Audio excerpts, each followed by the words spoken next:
World-renowned physicist Dr. Michio Kaku made a shocking confession on live TV when he admitted that HAARP is responsible for the recent spate of hurricanes.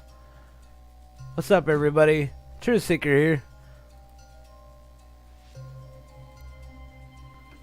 In an interview aired by CBS, Dr. Kaku admitted that recent homemade hurricanes have been the result of government weather modification programs in which the skies were sprayed with nanoparticles and storms then activated through the use of lasers. It says in an interview below, Michio discusses the history of weather modifications before CBS crew stop him in his tracks. The High-Frequency Active Auroral Research Program, HAARP, was created in the early 1990s as part of the Ionospheric Research Program jointly funded by the U.S. Air Force, the U.S. Navy, the University of Alaska Fairbanks, and the Defense Advanced Research Projects Agency, DARPA. According to government officials, HAARP allows the military to modify and weaponize the weather by triggering earthquakes, floods, and hurricanes. I'll go ahead and play the video clip here for you. You know, they were talking about climate change yesterday, and now we're learning that scientists and researchers are looking at how to change the weather on purpose. That's right. Lasers now could one day manipulate rain and lightning. CBS This Morning contributor Michio Kaku is a physics professor at City College of New York. Professor, nice to see you. Extraordinary seeing Al Gore and Bill Clinton there together with Charlie, wasn't it? That's right, yeah. Yeah, they did not get into this discussion, though. But it is fascinating. I mean, lasers, really, to change the weather? That's right. Well, as Mark Twain once famously said, everyone complains about the weather, but no one ever does anything about it.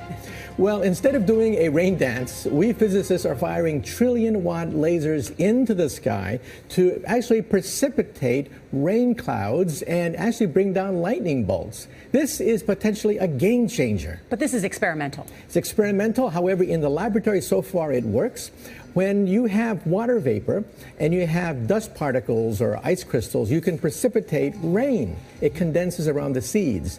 These seeds can also be created by laser beams. By firing trillion-watt lasers, you rip apart the electrons, creating what are called ions, and these ions act like seeds, like dust particles, bringing down rain and even lightning. Go ahead.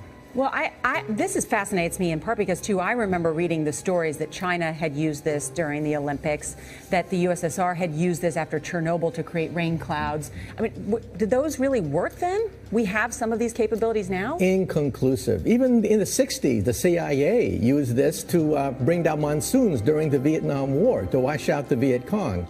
Governments have been playing with this thing. Alleged to. Alleged to, right. Yeah. Now, we realize that for decades now, these governments have been alleged to have experimented with weather control, but nothing conclusive. This time we're bringing in the laws of physics rather than simply waving our hands and uttering mumbo jumbo. We're actually using trillion-watt lasers now. And in the laboratory, sure enough, they precipitate rain out of water vapor. Sure enough, you can actually bring down electricity down the beam. So what does it mean for drought areas that need to have rain for crops, and if they don't have them, there's the consequences of famine? Well, the bad news is if it's a clear blue sky, it's not going to do anything at all because it only takes water vapor that's already in the air and condenses it. However, for floods, for agriculture, farmers, for people planning wedding parties, football games, you name it, outdoor events and agriculture and flooding and even hurricanes, all of them could be subject to weather modification. Incredibly interesting, Professor Michio Kaku. Thank you so much. Anon Group reports one detail in plethora of academic papers and patents about altering the weather with electromagnetic energy and conductive particles in the stratosphere. Research published in the Proceedings of the National Academy of Science said the laser beams can create plasma channels in air, causing ice to form. According to Professor Wolf Kasparian, under the conditions of a typical storm cloud, in which ice and supercooled water coexist, no direct influence of the plasma channels on ice formation or precipitation processes could be detected. Under conditions typical for thin cirrus ice clouds, however, the plasma channels induced a surprisingly strong effect of ice multiplication. Within a few minutes, the The laser action led to a strong enhancement of the total ice particle number density in the chamber by up to a factor of 100, even though only a 10 to 9 fraction of the chamber volume was exposed to the plasma channels. The newly formed ice particles quickly reduced the water vapor pressure to ice saturations, thereby increasing the cloud optical thickness by up to 3 orders of magnitude. To really understand geoengineering, researchers have identified defense contractors Raytheon Bay Systems and corporations such as General Electric as being heavily involved with geoengineering. According to Peter A. Kirby, Massachusetts has historically been a center of geoengineering research. With the anomalous hurricanes currently ravaging the Americas, floods destroying India, and wildfires destroying the Pacific Northwest, weather warfare is a topic on the public consciousness right now. Please share this with as many people as possible. It's kind of funny too, I just did a video about him yesterday. Well, it's not exactly about him, but he's talking about CERN. But here he is now saying that pretty much HAARP is responsible for what's going on right now. It's pretty interesting though. This is actually, it's funny how they just nonchalantly talk about this stuff right now, because we've been called tinfoil hat wearers, for the longest by talking about stuff like this. But now, I guess it's the way you word it. You can't say the word chemtrails. You got to say seeding. If you say cloud seeding, oh, you're not a conspiracy theorist anymore, because that's what it's actually called. And that's what just really messes with. I mean, all these people for years saying chemtrails don't exist, those are contrails, arguing with you. I mean, they would take that to the grave, But what do you guys think about that? Definitely leave your thoughts in the comments below. And thanks for watching, everybody.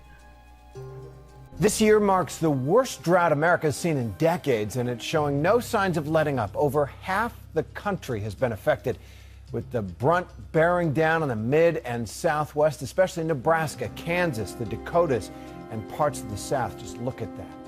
Well, in one hard-hit area of Texas, some people have grown tired of waiting for Mother Nature to bring relief and have decided to try and take matters into their own hands.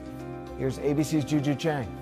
Craig Funky is flying me to the edge of a violent thunderstorm. You see how nice and crisp the top of that cloud is up there? Yeah. But the former commercial pilot isn't some adrenaline junkie courting danger. He's a cloud seeder, chasing this menacing storm to squeeze out extra rain for the drought-stricken farmland below. As a pilot going through school, you're taught to avoid thunderstorms. This is Craig's job, firing chemicals into the clouds in a controversial attempt to modify the weather. He's literally a rainmaker. That dark, thick cloud over there has lots of moisture in it. That's part of the cloud that was seeded. It actually looks heavy with rain. Cloud seeding has been used around the world for decades, but it's now getting a closer look as farmers desperate for solutions endure their 4th month of record-shattering drought with no end in sight. It's actually the largest drought in half a century, responsible for rising food prices and record wildfires. It's even suspected to be a cause for the recent surge in cases of West Nile virus. So we came to South Texas to find out if cloud seeding can really maximize our most precious resource, or if it's just a romantic notion that doesn't hold water. We can't manufacture a cloud. That is just absolute basic. We cannot make it rain if it was not going to rain to begin with. Tommy Shearer is president of the Texas Weather Modification Association. He's quick to explain that he can only enhance the weather, not create it. If you look at the cloud as a factory, we're inducing a lot of raw material into the factory so that the factory becomes more efficient. And more productive. Consequently more productive. His team of pilots and meteorologists are constantly scanning the skies for the right clouds to see. Where everybody's going to get some good rain. After 10 bone-dry days, a promising cluster of thunderstorms is finally headed their way. Butch is today's standby pilot. He takes the first run. Up in the air, we get a bird's eye view of Butch's delicate dance. He's just working the very edge of it. And then, Butch finds the cloud sweet spot. Okay, he's fixing to light a flare. Okay. Oh, I see the flare. Yeah. It looks like he's painting the sky. The flares are shooting millions of silver iodide and calcium chloride particles into the cloud, where they collide with drops of water and ice and produce even more moisture. Then, usually within 20 minutes... So what is this white smoky stuff over here? That's rain. Oh, that's rain. Yeah, that's rain. All this is rain out there. Turn 7 on November, turn 11 days. When you go out, you seed for a few hours or all day long and really know you did some good. It's a good feeling. The radar data collected today adds to a growing body of evidence that cloud seeding works. It can double the amount of moisture in a given cloud, and the Texas programs boast a 12% increase in annual rainfall, thanks to seeding. And long-term studies show those chemicals are environmentally safe and can't even be detected in the rainfall. But despite all the data, some of cloud seeding's biggest critics are surprisingly the very farmers who stand to benefit most. This isn't the first drought we've been through, and it won't be the last. Bill Slumchinsky's family has been farming this land for 5 generations. He and his son Brett tell us it's expensive to irrigate 300 acres of crops. All that watering cuts deeply into profits, but they are skeptical that anything short of divine intervention can actually make more rain. What do you make of the cloud seeding program? Well, when you've been in a drought since '96 and we've had one wet year, is it working? We can't stop droughts, we can't break droughts. We just try and put a little more water on the ground. And every drop of water, Craig explains, helps feed the underground aquifer used to irrigate crops. So though he can't promise Bill and Brett more rainy days, he's convinced cloud seeding is helping them in the long run. The local water districts that manage the aquifers believes it's working too. They pay 4 cents an acre to keep Craig and his team up and running. Because we want people to understand we're not making promises we can't keep, and we're not making claims that we do not do. Tommy Shearer brushes off critics who say he's playing God. His ideas may be bold, but he says he never loses sight of who's really in charge. You're not going to beat Mother Nature. Let's just understand that right off. We work with Mother Nature. We try to help Mother Nature. Pick your battles. I wouldn't even fight my own mother. For Nightline, I'm Juju Chang. There's a lot of rain going on out there. Over Pleasanton, Texas.